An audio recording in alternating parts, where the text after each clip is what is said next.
তানজিম তিশার ফেসবুক অ্যাকাউন্টে প্রায়শই একটি বাচ্চার সঙ্গে কাটানো বিভিন্ন মুহূর্তের ছবি, ভিডিও ক্লিপ দেখা যায়। সম্প্রতি ফেসবুকে কয়েকটি অ্যাকাউন্ট থেকে দাবি করা হয় সেই বাচ্চার মা হচ্ছেন তানজিম তিশা।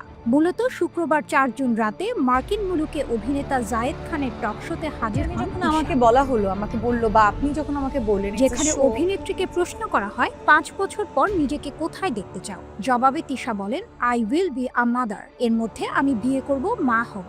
আর এরপর থেকে বেশ আলোচনা কিংবা সমালোচনা হচ্ছে এই অভিনেত্রীকে ঘিরে।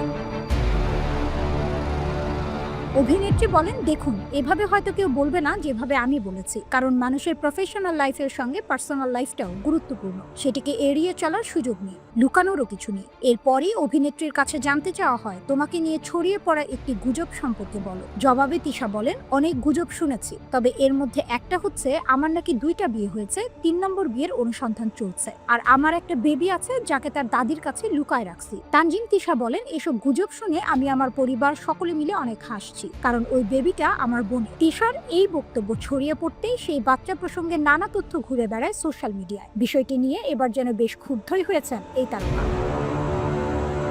শনিবার রাতে এক ফেসবুক স্ট্যাটাসে তিশা লিখেছেন, অসভ্যদের জন্য সুবর্ণ সুযোগ। যে অসভ্যরা আমার আদরের ভাগ্নে ভাগ্নিকে নিয়ে তোলা ছবি আমার লুকিয়ে রাখা সন্তান হিসেবে ভুঁইফোর অনলাইন পোর্টালে নিউজ করে $20 উপার্জনের জন্য, তাদের উদ্দেশ্যে বলছি, এখন পর্যন্ত আমার লুকিয়ে রাখা যত বাচ্চা কাচ্চা আছে তাদের আমার কাছে পৌঁছে দিলে $20,000 ভিক্ষা দেব। আর যদি বাচ্চা কাচ্চাগুলোকে আমার কাছে পৌঁছাতে না পারিস তো নিজ কালে নিজ উদ্যোগে জুতামার তালে তালে। এদিকে তিশার সেই পোস্টেও ভক্তরাও নানা মন্তব্য করেছেন। কেউ কেউ লিখেছেন, অভিনেত্রীর এখনো বিয়েই হয়নি, তাহলে বাচ্চা হবে কি করে। কেউ কেউ আবার সন্দেহ প্রকাশও করেছেন।